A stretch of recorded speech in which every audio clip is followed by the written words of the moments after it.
세계 경제 패권국의 하나로 등장했습니다만 아직 중국이 미국의 수준을 따라가지는 못한다에 우리나라 사람들 대부분은 동감할 것 같습니다. 전 세계 사람들은 그런데 중국과 미국에 대해서 어떻게 생각하고 있을까요? 지난해 퓨 리서치 센터는 미국뿐만 아니라 전 세계 최고 권위의 리서치 센터 중 한 곳입니다. 이곳에서 조사한 결과에 따르면 한국, 일본, 브라질, 멕시코 사람들은 미국이 아직은 세계 경제를 주도하고 있다고 생각하고 있습니다. 반면 영국, 프랑스, 캐나다, 호주, 러시아 등 주로 유럽 백인들이 사는 나라들은 중국이 세계 경제를 주도하고 있다는 여론조사 결과가 나왔습니다. 흥미롭죠? 왜 백인 위주의 나라들에서는 중국을 보다 위협적 존재로 보고 왜 한국이나 일본은 상대적으로 여전히 미국을 세계 경제의 패권국으로 인식하고 있을까요? 미국은 정말 앞으로도 오랜 기간 세계 경제를 지배할 수 있을까요? 새해 첫날입니다. 오늘 최경영의 경제쇼에서는 특별히 수축사회의 저자 홍성국 대표를 모시고 올해 세계 경제는 어떻게 진행될지, 미중 패권 갈등은 어디로 흘러갈지 전망해보는 시간 갖겠습니다. 청취자 여러분, 새해 복 많이 받으십시오. 저는 진실탐사 엔터테이너 최경영입니다. 세상에 이익이 되는 방송 최경영의 경제쇼 출발합니다. 2020년에도 유튜브는 쭉 계속됩니다. 아직 안 들어오신 분 지금 접속하십시오.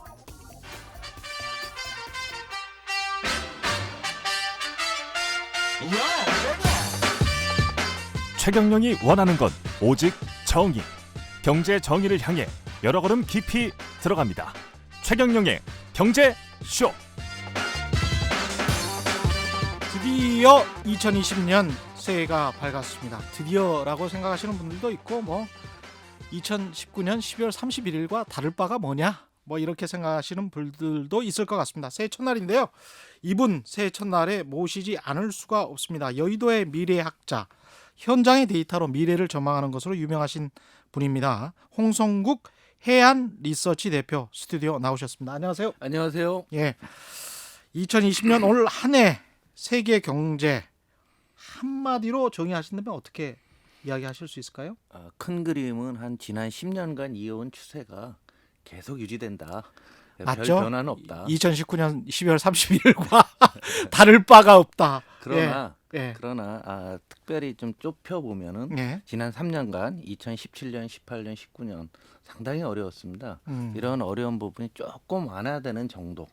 조금 완화되는 정도. 그런데 이런 부분들이 이제 내수에 계신 분들이라든가 중소기업에는 이런 온기가 가지는 않겠지만 수출 관련 대기업이라든가 자산 시장에 계신 분들은 어느 정도 체감할 수 있을 정도로 좀 나아지는 경기의 양극화가 발생할 것으로 보고 있습니다. 수출 관련 대기업과 자산 시장에 있는 분들은 조금 나아지는 경기의 양극화가 계속될 것 같다. 이 말씀에 집중해야 될 것 같습니다. 그러니까 투자하시는 분들은 수출 관련 대기업 쪽에 좀 집중해야 될 것 같고, 자산 시장이라는 건 뭘 의미하는 건가요? 부동산이나 주식 시장이죠. 그렇죠. 네. 그러면 부동산과 주식 시장은 여전히 한국은 괜찮다? 이렇게 보시는 겁니까? 주가 보면 또 10년간 2,000포인트였는데요. 예. 지난해 연말에 좀 올라서 2,200대로 오르내리고 있었거든요. 그렇죠. 그 10%가 의미하는 거는 2020년에 세계 경제나 한국 경제가 조금 낮을 것을 선반영하는 거고요. 지난해 하반기에 부동산이 강세를 보였던 것도 큰 그림으로 놓고 보게 되면은 올해 경기가 그리 나쁘지는 않을 거라는 전제를 깔고 있는 거죠. 그러니까 정부 입장에서는 부동산 경기가 너무 좋아져서 버블로 가서 그게 가격을 너무 앙등시키면 이게 오히려 위험하다라고 생각해서 계속 부동산 대책을 내놨었던 것이다.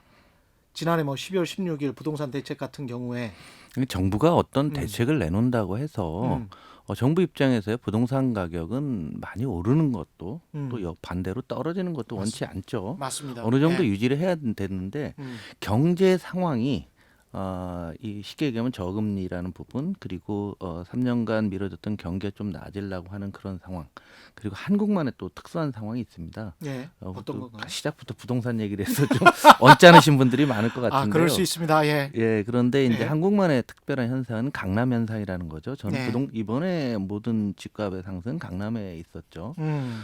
이래서 강남의 사람들이 집을 사고자 하는 그런 욕망들이 확산되면서 강남만이 아니라 전국 뭐 5대 도시의 핵심 지역이 함께 오르고 그러니까 인구와 경제가 집중된 부분 그리고 기술이 집중된 이런 지역에 사람들이 이주를 해야 됐는데 경기가 좀 좋아진다고 하고 금리도 낮으니까 이게 자연스럽게 이동하는 이런 현상들이 발생했던 거죠. 예.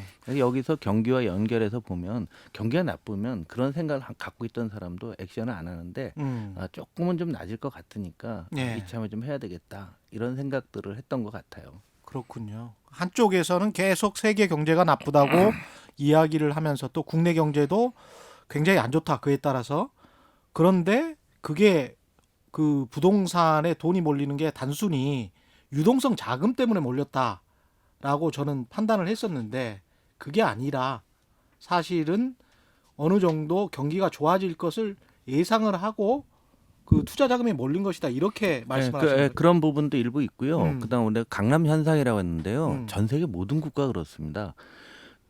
사람이 인구가 예. 늘어나고 전 세계적으로 선진국 중에서 인구 늘어난 나라가 없잖아요. 그렇죠. 인구가 늘어나고 거기에 대기업들이 많이 있고. 미국이 조금 계속 늘어나기는 했죠. 이민자들 때문에. 예, 그렇죠. 그 미국도 예. 예를 들면 중부나 북부나 이런 데는 안 오르고요. 우리가 흔히 아는 캘리포니아 같은 데만 올랐습니다. 맞습니다. 예, 예. 그리고 또 이제 동부의 예. 핵심지만 올라가는 거죠. 음. 이게 전 세계적인 트렌드예요. 음. 그래서 이런 트렌드들이 한국에 이제 참여를 안 하다가 한국도 물론 뭐 과거부터 계속 있었지만은 뭐 교육 문제에서 정시를 확대한다든가 네. 뭐 예를 들면 GTX 노선들이 강남을 다 통과한다든지 이렇게 되니까 경기가 죽은 지역에 있었던 분들이 자연스럽게 이동을 하는 과정에서 발생을 했던 거죠. 이게 미국 가면 캘리포니아로 다 모이는 거예요. 그렇죠. 캘리포니아 날씨 좋죠. 아시아에서 돈들이 계속 아시아 이민자들 돈 뿌리죠. 예. 실리콘밸리 있죠. 뭐 아마존도 있죠. 예. 거기다가 뭐 거기 와인도 많이 나죠. 뭐 너무 예. 좋은 거예요. 그러니까 사람 살기가 너무 좋은 네, 곳이죠. 요즘 예. 겨울에 시카고나 뭐 동부 미네소타 같은 영하 30도 40도 하는데 내가 왜 거기 살아? 돈도 있는데. 그리고 그 동네 경제는 죽고 있잖아요. 예. 죽고 있는데 경기가 되는 지역으로 이동을 해야 되겠지. 이런 생각들을 하는 게 미국에서 나타나고요. 일본도 수도권만 좋아요. 일본 동경 주변이라든가 오사카 주변은 부동산 가격도 상당히 괜찮고요. 딴 나라 가보면 인도네시아 가도 자카르타만 좋은 거예요. 이 양극화를 이게 어떤 시대적인 흐름이지. 그래서 이걸 막기 위해서는 굉장히 중요한 구조적인 정책들이 필요한 거죠. 그 이야기를 본격적으로 해보죠. 세계 환경이 그렇게 트렌드가 이렇게 뭐 이렇게 딱 정해져 이미 세팅된 것처럼 구조화돼 있는 겁니까? 그러면 지금? 우리가 지금 우리 청취자 여러분들 한번 신경 쓰셔야 되는 게 지난 30년간 한국이 아주 잘 살았죠. 외환위기를 겪었지만은 그리고 다른 나라도 좋았고 중국도 역시 좋았어요. 그 기반이 되는 거는 이데올로기로 따지면 신자유주의라는 이데올로기였습니다. 신자유주의 이데올로기는 제가 뭐 무슨 이념을 얘기하자는 게 아니고 한국의 입장, 수출을 하는 나라 입장에서 아주 좋은 거예요. 뭐냐면 레이건이 만든 건데 82년도에 상품, 서비스, 사람, 자본 요게 국경을 넘을 때 국가는 너네 개의치 말아야 된다. 그러니까 간섭해서는 안 된다는 거예요. 그래서 그동안 관세가 없었잖아요. 아무데나 우리가 투자할 수 있어도 자본도 옮기고 서비스 우리가 지금 넷플릭스 서비스를 본다든가 유튜브를 보는 것 국경 넘는데 뭐 세금 내나요? 맞습니다. 안 내죠. 그다음에 이민을 가고 뭐 이런 것도 큰 문제가 없었어요. 돈이 왔다 갔다 하는 것도 사실 과거와 비교를 해보면 인터넷 은행이 생기기 전에 은행만 있었을 때는 굉장히 규제가 심했는데 지금 뭐 페이팔이나 뭐 그러니까 굉장히 과학기술이 발전하면서 동시에 이런 이데올로기가 뒷받침이 됐는데 미국이 무슨 생각을 했냐면 야 이렇게 풀어놨더니 중국만 좋더라. 중국이 미국을 아주 공습을 하더라. 한국도 좋더라. 예. 그래서 한국 보고 항상 트럼프는 부자 나라라고 하죠. 그렇습니다. 그 말의 의미는 신자유주의 30년이나 해줬더니 미국을 제외한 나머지는 다 좋다는 얘기예요. 그래서 트럼프의 정책은 물론 오바마 2기 때부터 시작된 건데 이 신자유주의 하면 안 되겠다. 예. 우리는 이제는 짝짝 걸어 당겨야 되겠다. 그래서 일단 상품은 미중 무역 전쟁이 시작됐죠. 예. 이 무역 전쟁은 이제 시작이에요. 전 세계로 다 확산될 겁니다. 예. 그러면 서비스 전쟁은 바로 올해부터 시작이 됩니다. 예를 들면은 미국이 그러니까 서비스라고 하는 게 그 우리가 팽이라는 게 있죠. FAANG, 페이스북, 예. 애플, 아마존, 넷플릭스, 구글 예. 이런 것들이 전 세계에 다 서비스를 하고 있는데 세금은 안 낸다 얘기예요. 예. 우리나라에서 안 내지 않습니까? 예. 그러니까 프랑스에서 3% 매출의 3% 서비스에서 세금을 매긴다는 거예요. 신자유주의 원칙에 어긋나는 거죠. 예. 그렇게 되니까 다른 나라 영국도 3월부터 우리도 해볼까라고 얘기를 했고 맞습니다. 이태리도 옆에 있다가 우리도 좀 할래 이렇게 되는 거죠. 우리도 그러니까 유튜브들에 대한 과세를 어떻게 해야 될지 그리고 앞으로는 철저히 하겠다 뭐 예. 이런 식의 흐름들이 있죠. 그러니까 예. 상품에 세금 매기죠, 서비스에 세금 매기죠. 그다음에 사람이 이동할 때 좀 뭐 난민이나 뭐 이민들을 상당히 규제들 하고 있죠. 자본 규제도 하고 있습니다. 중국 기업이 미국에 상장을 한다는 걸 막는다든가 뭐 다양한 형태로 나오는 거예요. 그러니까 2020년을 규정할 때 신자유주의 체제가 이제는 거의 끝나가는 거고요. 새로운 체제. 그러니까 이게 그 체제가 뭔지는 모르나 미국의 입장에서는 미국은 이런 얘기를 해요. 고립주의. 나 세계 문제 관여 안 할래. 니네 도와주고 질서를 지켰더니 니네만 잘 살고 우리는 어렵지 않아? 뭐 이게 이런 2차 생각을 세계대전 이전에 미국인 것이죠. 나온 예. 거죠. 예, 맞습니다. 그리고 관세 음. 올릴 수밖에 없어. 그래서 미중 무역 협상 지난해 연말에 뭐 1차 타결됐다고 하는데 관세가 0으로 가는 게 아니에요. 관세는 10%좀 뭐 평균적으로 가져가는 그 협상을 하고 있는 겁니다. 타결이 된다고. 그럼 미중 간에 타결이 됐으면 시간이 지나게 되면은 미국이 딴 나라도 다 관세를 올릴 겁니다. 이거는 이제 큰 그림이죠. 그러니까 제가 다시 말씀드린 건 신자유주의라는 우리 그 이데올로기 속에서 살고 있었는데 그 이데올로기가 다른 이데올로기로 바뀌는 거예요. 예. 이렇게 되니까 모든 다른 나라, 이데올로기는 뭘까요? 그걸 이제 국가가 진입하는데 저는 이 부분을 그냥 통칭해서 흔히 우리 포퓰리즘이라고 하는데 우리가 지금까지 자본주의와 사회주의의 이런 싸움이었잖아요. 예.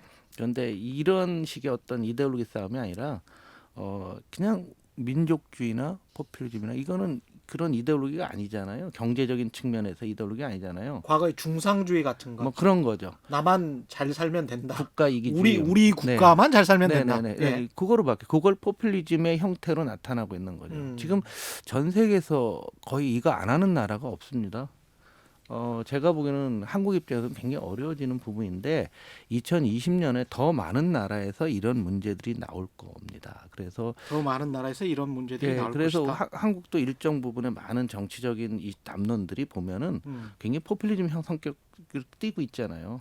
그냥 이게 좌든 우든 사람들 특히 유권자들의 취향 또는 마음을 맞춰줄 수밖에 없는 상황이지 않습니까? 네, 그러니까, 심지어는 중국의 시진핑마저도. 네, 맞습니다. 예. 그러니까 예를 들면 이런 거죠. 프랑스 사람들은 문화를 사랑하고 역사를 사랑하고 예술을 사랑한다고 했는데 노란 조끼 시위할 때 개선문을 때려부셨잖아요.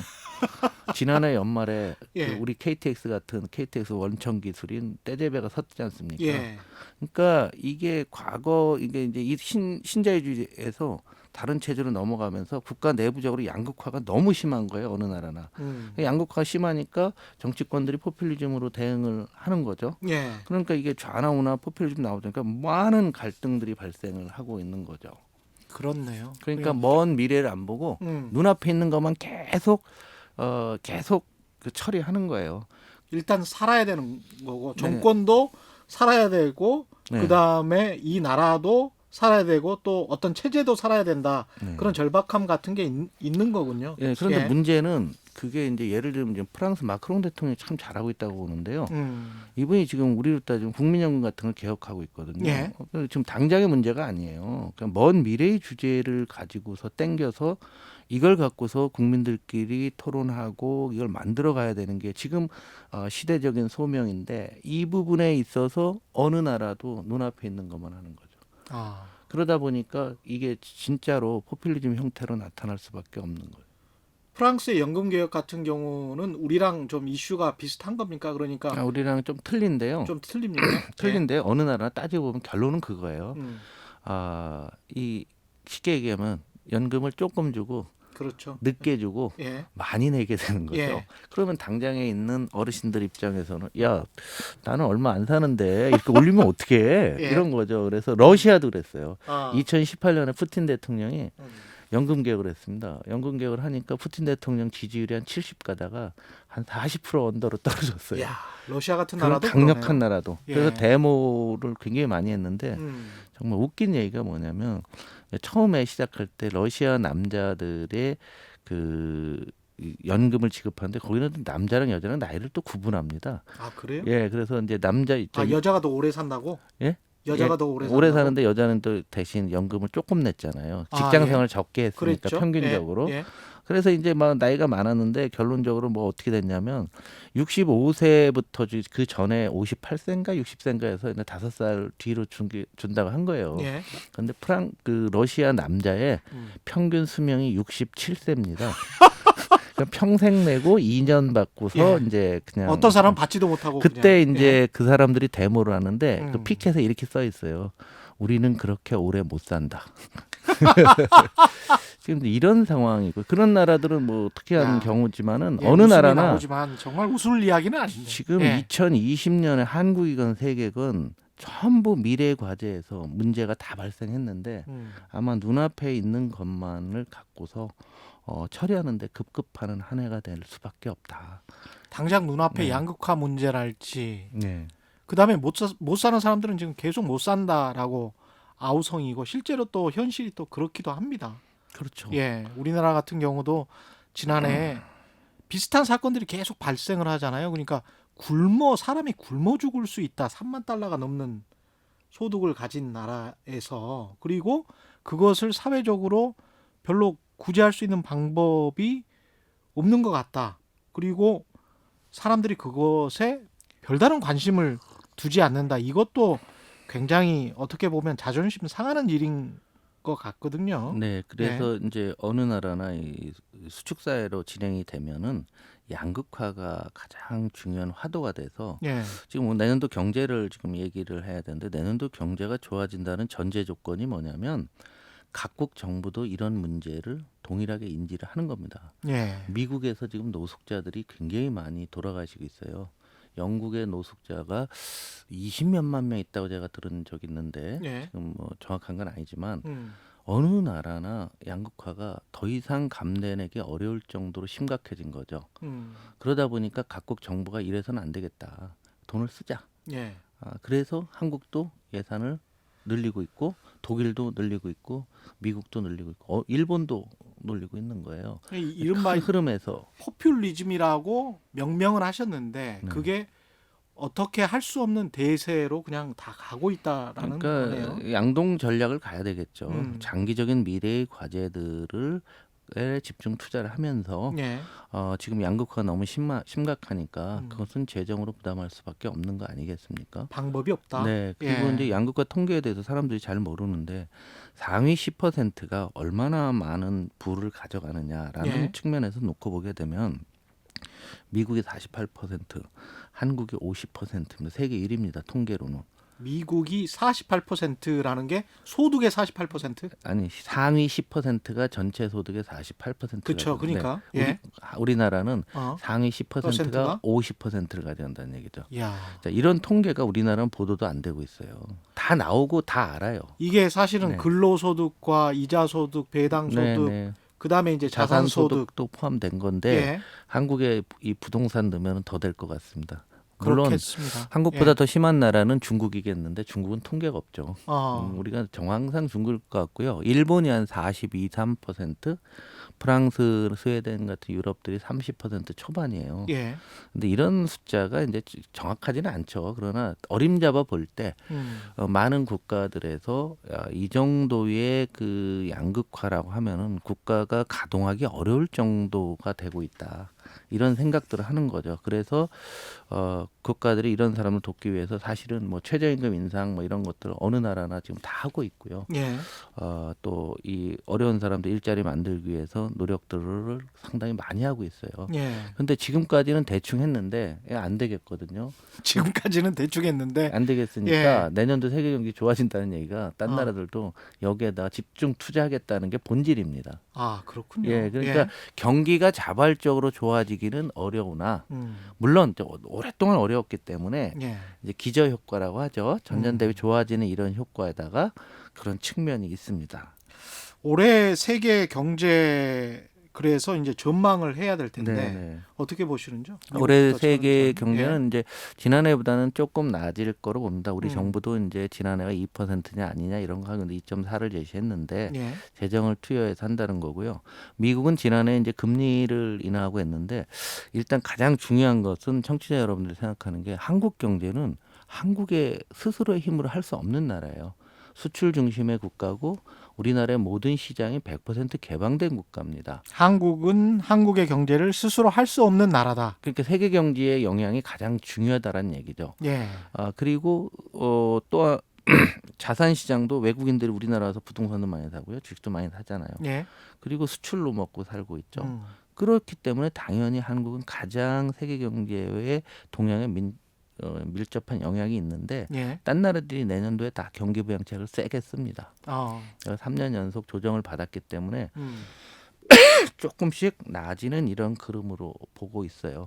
특히 많은 나라들이 정책을 상반기에 집중하는 게 우리와 마찬가지로 똑같이 합니다. 비슷하군요. 어느 나라 똑같아요. 그러니까 그걸 뭐 특별한 정책이 아니에요. 그런데 트럼프 대통령도 하기사 11월에 대선이 있으니까 네. 상반기에 많이 써야 되겠습니다. 그렇죠. 예. 그래서 해외가 어떠냐가 중요하고요. 또 예. 이런 말씀 있죠. 세계 경제가 어려워도 한국은 항상 고성장했다. 이런 얘기 하시는 분 많잖아요. 예. 그래서 한국이 큰일 났다 이런 말씀하시는데 그건 참 어떻습니까? 그런 국민 소득 한 5천 불에서 해당하는 얘기예요. 예. 우리나라 경제 사이즈가 너무 커졌고 글로벌화가 이렇게 진전된 상태에서 그거는 굉장히 말이 안 되는 얘기입니다. 이런 이야기군요. 그러니까 네. 지금 베트남이 네. 세계 경제가 어떤 상황에서도 고성장세 10% 안팎의 고성장세를 유지하고 있지 않습니까? 네. 그런 이야기네요. 그러니까 베트남에 해당되는 네, 그렇죠. 이야기. 우리가 베트남 수준이었을 때 우리가 베트남이었었잖아요. 사실. 네, 그런 분들을 제가 그냥 만든 말인데요. 예. 시간의 실향민이라고 합니다. 시간의 실향민. 네. 그냥 과거에 항상 머물러 네, 있는 네, 분들. 그렇죠. 어쩔 수 없어요. 그런데 이제 우리가 바뀐 것을 서로 인정을 안 하려고 하는 거죠. 예. 두 번째로 우리가 중요한 것 중 하나 미중 패권 대결이 잠시 휴전 단계에 들어갈 것 같습니다. 지난해 예. 잠시 이건 뭐 계속되는 건데 일단 잠시가 뭐냐면 미국의 대선이 있을 때 트럼프가 재선이 되는데 재선이 안 된 사람이 아주 대표적인 게 부시 대통령 아버지 부시거든요. 미국도 우리나라랑 비슷하게 재선을 할 때 기준이 중간 평가적인 성격이 있기 때문에 경제가 가장 중요합니다. 그렇죠. 그러니까 지금 트럼프 대통령은 뭐든지 하고 있는 거예요. 중앙은행 보고 세금 내려라 때리고 뭐 딴 나라 방위비 올려라 뭐 하고 해외에 있는 돈 뭐 지금 가져오면은 세금을 안겠다는 쉽게 얘기하면은 기존의 어떤 규칙을 깨면서까지도 경기에 몰입할 수밖에 없습니다. 예. 그런데 이제 미중 패권 대결을 계속하는 과정 속에서 잘 생각을 해보시면 미국 소비자들은 그만큼 물건값이 오르잖아요. 관세가 붙으니까. 그러니까 추가로 뭐 하기는 좀 어려운 이런 구분이고 그런데 미국 경기가 그런 데로 괜찮거든요. 예. 더 좋으려면 미국이란 나라는 우리랑 틀리게 부동산보다 주식 투자 비율이 훨씬 높습니다. 그런데 미국의 기업들은 아시다시피 미국 안에서 사업하는 것보다 미국 바깥에서 사업하는 게 상당히 비율이 더 큽니다. 예. 뭐 대충 한 절반 정도는 된다고 봐요. 어. 그러니까 미국 국내는 이제 됐고 그러면 미국 바깥에서 너네 돈 좀 벌어야 되는 거 아니냐. 벌어서 오면은 주가가 오르겠죠. 미국 주가가. 미국 주가가 오르면 그러면 미국 사람들은 우리 경제 좋네. 이런 생각들 하는 거죠. 하게 되면은 당연히 트럼프한테 손이 갈 거다라는 거예요. 예. 그러니까 지난해 말에 트럼프가 이제 탄핵이 됐을 때 트럼프 지지율이 올랐잖아요. 올랐는데 이렇게 보시면 돼요. 트럼프 지지율이 올랐는데 그때 만약에 경기가 아주 나빠갖고 막 실업자가 넘쳐나고 미국 경기 큰일 났다 그러면 트럼프 지지율이 떨어지고 막 이랬을 텐데 어떻게 탄핵 나는 날 올라갑니까 지지율이? 경기가 좋으니까 관심 없다 이게. 별 관심 없다. 별 관심 없다. 예. 우리는 먹고 사는 문제가 중요하다. 음. 그러니까 미국이 경제에 올인하게 되면 세계 경제에도 당연히 도움이 됩니다. 그러니까 하원에서 그리고 이제 뭐 상원에서 어차피 그게 기각될 가능성이 높으니까 네. 예. 그걸 떠나서 예. 민심이 그렇다는 얘기죠. 음. 민심이 오히려 1차 탄핵된 다음에 지지율이 올라갔다는 얘기는 난 먹고 살만하다. 좋다라는 얘기예요.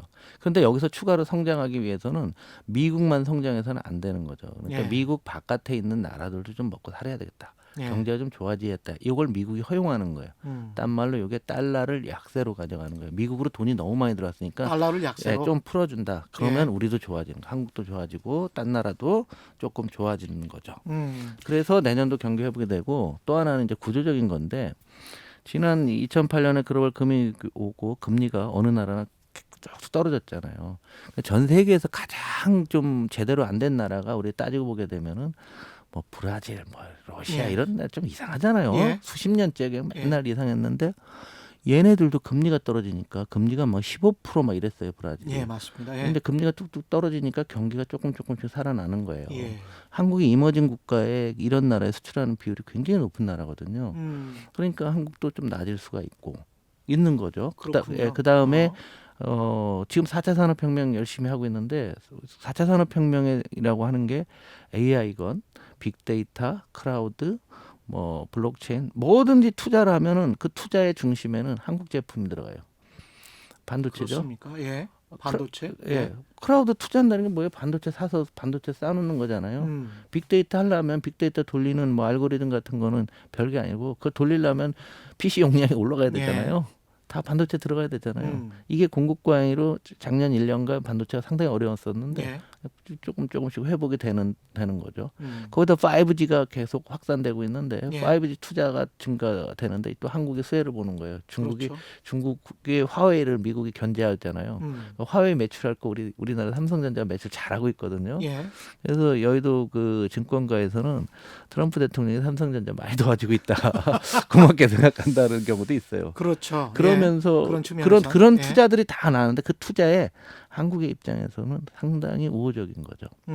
우호적인 상황이 되니까 당연히 내년도 세계 경제는 이렇게 좋아지나. 근데 이런 거예요. 옛날 같이 뭐 4%, 5% 이런 시대는 안 옵니다. 결코 안 온다. 안 오는 건데 예. 떨어지는 것을 일단 막아주는 정도. 온다면 무슨 남북 통일이랄지. 그렇죠. 그런 거죠. 예, 어떤 경제적 격변이 있어야. 그렇죠. 뭐 예. 뭐 동해바다에서 유전이 개발됐다든가 뭐 이런 거. 아니 근데 네. 제가 약간 좀 걱정이 되는 게 아까 아버지 부시 대통령 이야기를 해서 네. 아버지 부시 대통령이 재선에 실패한 것은 사실은 또 이라크 전쟁, 걸프 전쟁 때문에 국민들이 경제적으로 피폐해서 그런 측면도 있지 않습니까? 네, 그러니까 경제적인 측면이 되는데 예. 그때 우리가 너무나 잘하는 얘기가 나온 거죠. 그 재선할 때 상대방이 누구였습니까? 빌 클린턴. 네, 클린턴 선거 구호가 뭐였죠? 바보야, 문제들은 경제야. 네, 바로 그겁니다. 예. 그러니까 지금 트럼프는 그 얘기를 상대편에서 듣고 싶지 않은 거예요. 야, 경제 좋은데 뭐 이것만 하면 재선된다고 생각을 하는 거죠. 아니 그래서 제가 여쭤보고 싶은 것은 혹시 올해 북한과 미국이 어떤 충돌을 하거나 조금 좀 남북 네네. 상황이 안 좋아지거나 그래서 우리가 불안해서 또 경제가 좀 안 좋아지거나 또는 미국과 중국이 저렇게 무역 협상을 1단계는 했는데 그 트럼프 대통령이 웬일로 그냥 방향을 틀어서 또다시 미중이 격돌을 하거나 이런 어떤 안 좋은 정치적 상황 때문에 우리 경제가 타격을 입을 그럴 가능성은 없을까요? 제가 보기에는 앞서 말씀드린 대로 미중 간에는 일단은 수면화로 들어갔다가 내년 대선 끝나고 나면은 그 다음이 더 문제예요. 예. 왜냐하면 자기가 하고 싶은 걸 하는 거거든요. 예. 트럼프 대통령의 꿈이 뭐겠습니까? 재선하는 것이겠죠. 재선해서 근데 그분 꿈은 뭘까요? 역사에 남는 겁니다. 아, 그래요? 누구나 정치인은 역사에 남는 걸. 그럼 역사에 뭐가 남냐? 어떤 대통령으로 남고 싶을까요? 떠오르던 중국을 장악하고 미국이 부활해서 다시 패권을 공고히 했다. 그거를 생각한다고 하게 되면은 오히려 내년 2021년, 22년 재선 이후에 트럼프가 강하게 나올 거라는 얘기죠. 재선만 하면 11월 이후에는 네, 강하게 왜냐하면 나올 이제 것이다. 다음번 선거 없으니까 어. 재선하면 끝이잖아요. 예. 그러니까 자기가 하고 싶은 정책을 다 할 거 아니에요. 근데 그럴 경우에 제가 가장 두려운 게 중국은 거기에 화가 나서 우리 것만 써라 또는 우리 시장에 진출하려면 화웨이에 납품을 해라. 네. 또는 이제 미국 같은 경우에 화웨이에 절대 납품하지 마. 음. 그냥 5G 말씀을 하셨으니까 네. 삼성전자가 지금은 약간 왔다 갔다 하면서 중간에서 양쪽으로부터 이득을 다 얻고 있지만 잘못하면 한쪽에 붙어야 되는 어쩔 수 없이 선택을 해야 되는 그런 상황이 오지 않을까. 그것 때문에 좀 두려운 거죠. 그게 이제 한국의 숙명인데요. 예. 여기에 대한 결판이 쉽게 안 날 겁니다. 왜냐하면 중국은 중국 나름대로 어찌됐건 버틸 체력이 좀 있고요. 예. 미국이야 뭐 잘 아시다시피 현재 막강 파워가 있는데 여기서 어느 한쪽에 우리가 치우친다는 것은 정말 어려운 그런 시기죠. 그럼요. 그리고 예. 이제 북한 문제가 올겨울에 어떻게 되냐면 마지막 고비 같아요. 예. 그리고 우리 국민들이나 언론들이 좀 오버하고 있는 게 뭐냐면 짜잘한 그 협상 과정에 별소리를 다 하잖아요.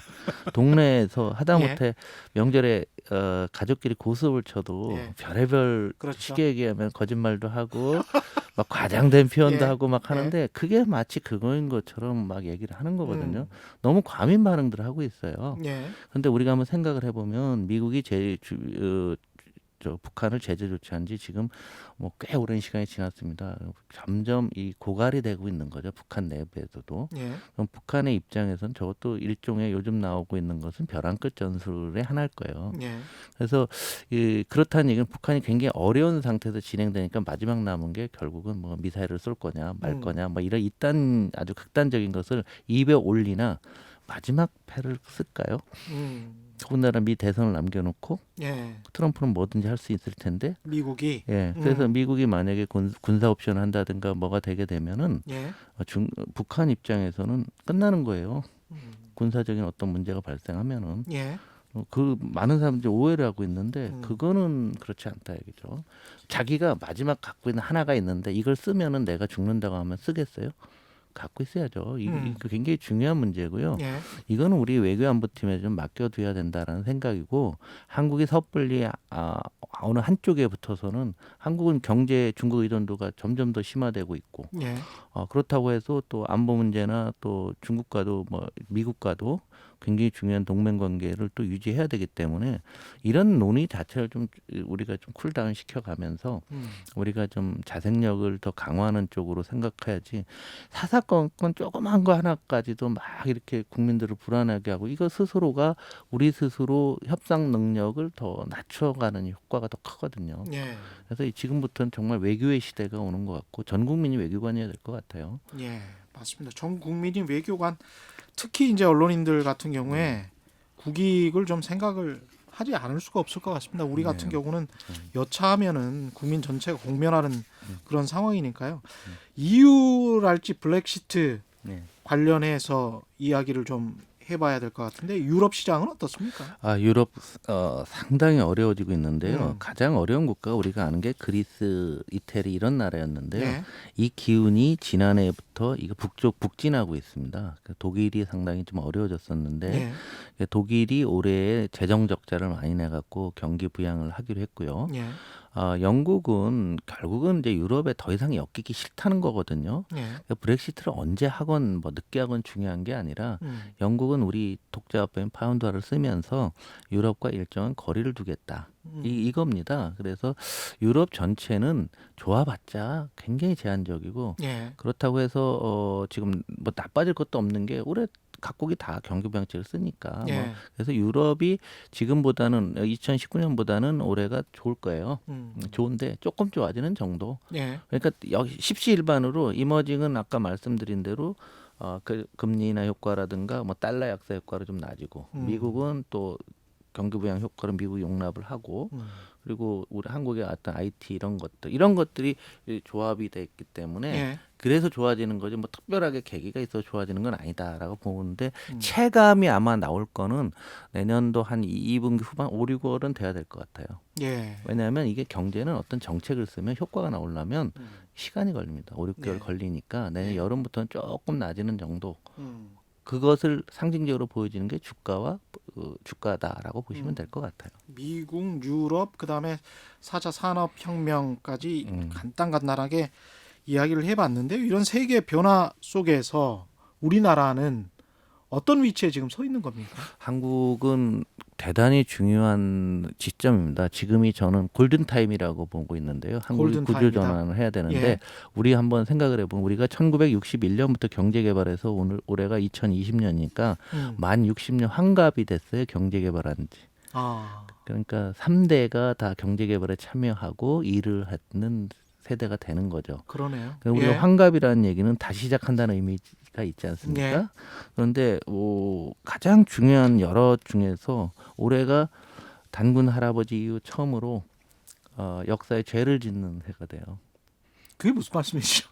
돌아가시는 분이 태어난 사람보다 많은 해가 될 것 같아요. 올해는. 아, 그러니까 뭐 그 인구는 또 이민도 있고 그러니까 음. 나지만 순수 한국인의 입장에서 놓고 보게 되면은 돌아가시는 분이 더 많아진다는 얘기는 반만년 역사에서 2020년이 그런 대단히 고령화 인구 감소라는 것은 굉장히 중요한 얘기고요. 두 번째, 이게 참 그런 표현이 있었지 않습니까? 일본을 이야기를 할 때 어르신들 그 기저귀가 아이들 기저귀보다 더 많이 팔리는 나라 음. 이렇게 단적으로 표현을 하거든요. 그게 이제 우리가 되어 가고 있다. 올해부터. 또 하나 이제 중요한 것 중에 하나는 그것에 이제 좀 인구 문제를 먼저 말씀드리고 싶은 음. 게 올해는 이제 작년에는 59년생이 은퇴를 하셨고요. 60세 정년은 올해는 2020년 1960년생이 이제 은퇴를 하시게 되는데 예. 대략 그 년도에 80만 명 정도가 생존하고 있습니다. 아, 그런데 신규로 들어오는 사람들은 4, 50만 명이 되죠.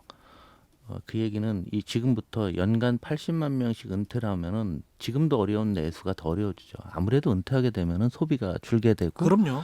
생활 패턴도 상당히 많이 바뀌게 되거든요. 그래서 한국이 이런 고령화에 어떤 큰 매듭을 짓고 이제 모두가 체감하는 그런 시기가 2020년이 될 거고요. 예. 두 번째 이제 산업 구조 측면에서 60년간 한국의 산업을 이끌었는데 특히 뒤에 30년간 이끌은 게 소재, 산업재, 자동차 IT인데 예. 이게 전부 다 공급 과잉이에요. 전 세계적으로. 예. 그리고 전 세계적으로 교역이 줄고 있어요. 예를 들면 전 세계 이 자동차 생산 능력이 1억 3천만 대쯤 된다고 합니다. 예. 근데 작년 한 9,500만 대 팔렸을 거예요. 근데 4천만 대 이상을 4천만 대 가까이 이제 놀고 있는 거고 그 중에 한국 자동차 회사도 꽤 차지하는 거죠. 예. 그러니까 우리 경제 위기가 뭡니까? 그러니까 최저임금 인상이니 52시간이 하는데 그게 본질이 아니고 한국의 주력 산업이 경쟁력을 잃고 있다. 그리고 새로운 산업들이 뜨야 되는 여기 2020년부터 안 뜨게 되면은 우리의 미래가 생각하는 것보다 훨씬 더 어려워질 수 있다라는 얘기입니다. 예. 일본이 이런 유사한 사례가 20년 전 좀 발생했는데 예. 이때 일본 기업들은 전부 해외로 다 도망갔거든요. 그리고 벤처 기업도 안 했죠. 아. 그러다 보니까 일본이 위기가 왔을 때 국내적으로 뭔가 산업을 하나도 못해서 지금 이 지경이 돼서 이상한 괴물 정권이 나오게 되고 일본 경제 좋다고 하는데 굉장히 이상한 정책들을 많이 쓴 결과지. 예. 그렇다고 해도 좋지도 않아요. 성장률도 한국보다 훨씬 낮아요. 반밖에 안 되거든요. 그럼요. 예. 그렇기 때문에 우리가 생각을 해보면 지금 우리가 모든 사물을 바라볼 때 10년 후, 20년 후 이 산업이 될까 말까? 우리 사회적으로 이걸 고민하는 해가 2020년이 돼야 된다는 얘기죠. 새로운 주력 산업에 관해서 고민을 해야 된다. 네. 구조 전환에 관해서 기존의 주력 산업들이 그러면 왜 이렇게 어려워졌습니까? 전 세계적으로 교역이 줍니까? 그 얘기는 우리가 한 30년간 열심히 잘했죠. 철근도 잘 만들고 자동차도 잘 만들고 휴대전화도 잘 만들었는데 딴 나라로 따라온 겁니다. 예. 그러니까 수입할 필요가 없죠. 그러니까 우리가 수출을 못하게 되는 거죠. 예. 그러니까 우리가 우리 경제를 바라보는 시각이 틀려져야 되고 그래서 지난해 2018년, 19년 60년 경제개발 역사에서 처음으로 2년 연속 제조업의 생산 캐파, 예. 생산 능력이 마이너스가 나왔습니다. 이게 위기예요. 지금 위기도 모르면서 이상한 소리를 하고 진짜 위기는 구조의 위기다. 네. 제조업의 위기다. 산업의 위기가 되죠. 우리는 음. 제조업이 안 되면 존재할 수 없는 거죠. 예. 그러니까 이게 흔히 얘기하는 노사 문제만을 얘기하는 게 아니라 이 제조업을 지원하기 위해서 교육도 바뀌어야 되는 거고요. 우리나라 모든 규칙도 바꾸고 이런 것들을 올해 안 하게 되면은 올해부터 지금 늦었는데 예. 그래도 지금이라도 해야 돼요. 교육 같은 거 바꾸면은요 효과 나오려면 10년 더 걸립니다. 그럼요. 그러니까. 10년이 뭡니까? 뭐 20년, 30년 우리가 걸릴 수 있죠. 100년직의 교육이라고 하는데 지금 학교에서 배운 거 소용없잖아요. 그게 문제입니다. 네. 예. 수능 볼 때 예를 들어서 스마트폰 갖고 가서 보면 80점은 맞는데요. 아, 그래요? 네, 그걸 외우고 있잖아요. 지금 스마트폰에 다 있는 거를. 아. 수능으로 그 스마트폰을 못 보는 게 국어랑 수학은 좀 어렵다고 하는데 나머지는 스마트폰이 있으면 다 푼다는 그걸 지금 그렇게 12, 생각해 보니까 그러네. 12년간 가르치는 예. 거잖아요. 음. 중요한 건 문제 내는 능력을 가르쳐야죠. 아. 고등학교 한 반에 20명인 나라에서 음. 제가 다닐 때 70명이었던 예. 그 저도 과목, 60명이었어요. 그 과목을 예. 그대로 가르치고 있잖아요. 우리 이런 거를 논의를 해야 되는 거지. 예, 다른 거를 음. 가르칠 또 선생님도 없지 않습니까? 선생님 모셔다 선생님을 교육시켜야죠. 사실은. 네. 예. 그리고 일반인들 시작해야 예를 될것 들면 같습니다. 예. 제가 고등학교 가서 한 과목 맡으면 좀 나름 할 것 같아요. 예를 들어 세상의 변화는 이런 거고 일로 가고 사실 토론하고 최소한의 경제학이랄지 최소한의 금융, 그다음에 자기 자산 관리랄지 뭐 이런 것도 가르쳐야 될 것 같아요. 그러니까 예. 그런 거 제일 잘하는 게 유대인이죠. 유대인은 어릴 때부터 이제 자산 관리나 경제 이런 것들을 많이 가르치고 있죠. 이게 앞으로 10년, 20년을 좌우할 해가 올해다. 근데 이제 어떻게 해야 되냐라는 측면에서 봤을 때는 다양한 의견들이 나올 것 같은데 우리나라 같은 경우는 이제 구조적으로 부동산에도 다 돈이 몰려 있고 그다음에 신산업도 아직 제대로 육성이 안 됐고 구산업 가지고 구제조업 가지고 지금 근근히 먹고 살고 있는데 어떻게 하면 획기적으로 이 모든 것들을 바꿀 수가 참 있을까요? 대안이 어려운 게요. 예. 인구가 가장 빨리 늘다 가장 많이 줄다 보니까 노동 공급이 너무 많아요. 예. 우리가 베이비 부머를 1955년생부터 63년생까지 740만 명을 베이비 부머라고 하는데 예. 그건 잘못된 거예요. 75년생까지 합치면 1,700만 명이거든요. 1,700만 명. 네, 75년생까지 하면은 아까 몇 년생부터라고 하셨죠? 55년생 55년생부터 20년 동안. 네, 네. 예. 이 사람들이 1,700만 있는데 이분들이 대부분 구경지에 다 있는 거죠. 아, 그러니까 이분들이 그러다 보니까 노동 공급이 너무 많고 그 실업률이 그러네요. 높고 그런 거예요. 그 이후부터 인구가 많이 줄거든요. 그 사람들이 할 수 있는 네. 일 자체가 또 없는 거죠. 그러니까 징검다리로 정부 역할도 중요하고요. 음, 구경제는 어떻게 해야 되냐면 한국이 지금 우리가 4등, 5등, 6등 하는 기업들이 많아요, 세계에. 예. 1등 하는 기업들이 그렇게 많은 편은 아니죠. 이것들을 1등으로 만들어야 돼. 이 부분에 있어서는 아무리 경기가 나빠도 1등은 돈을 법니다. 예를 들면 이제 포스코 같은 데가 생산 양으로는 세계에서 옛날에 1등 했는데 예. 지금 중국이 이제 M&A에서 합병이 돼서 더 커졌죠. 예. 조선도 그렇고. 예. 그런데 포스코가 이 셀을 만드는 품질이나 생산 효율성이나 뭐 비용 들어가는 거 세계 최고거든요. 예. 그렇게 만들면 되는 거죠. 조선도 마찬가지예요. 더 큰 조선 회사가 중국에 생기고 있는데 걔네들은 쉽게 배 하나 만드는데 일단 중국 조선소 가면 되게 웃긴 게 우리나라보다 한 5배 넓은 땅에서 만들어요.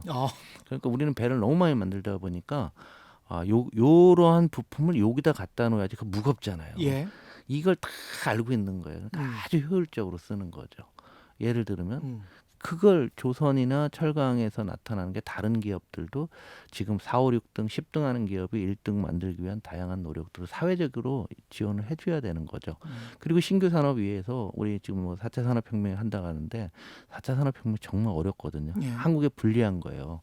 4차 산업혁명은 기본적으로 소프트웨어입니다. 빅데이터 만져보셨어요? 빅데이터 만질 수가 없죠. 크라우드 어떻게 생겼어요? 모르죠. AI는 예. 맛이 어때요? 다 네트워크에 존재하기 때문에 예. 인원수가 중요합니다. 그런데 우리는 5,000밖에 안 되거든요. 그러네요. 그렇기 예. 때문에 이 불리한 점을 알고 우리가 더 딴 나라보다 더 많은 노력들을 해야 되는 거죠. 알겠습니다. 그 시간이 안 돼서 다음 2부 시간에 내일 더 집중적으로 이야기를 하기로 하고요. 오늘 말씀 중에 시간의 실향민이 되어서는 안 된다. 새로운 전환에 우리 나름대로의 대응이 필요하다. 정부도 기업도 개인도 시간의 실향민이 되지 말자. 이 말씀이 참 귀에 쏙 들어옵니다. 오늘 말씀 감사하고요. 지금까지 홍성국 해안리서치 대표와 함께했습니다. 고맙습니다. 감사합니다. 2020년 새해 첫날 준비한 최경영의 경제쇼는 여기까지였습니다. 세상에 이익이 되는 방송 최경영의 경제쇼였습니다. 고맙습니다.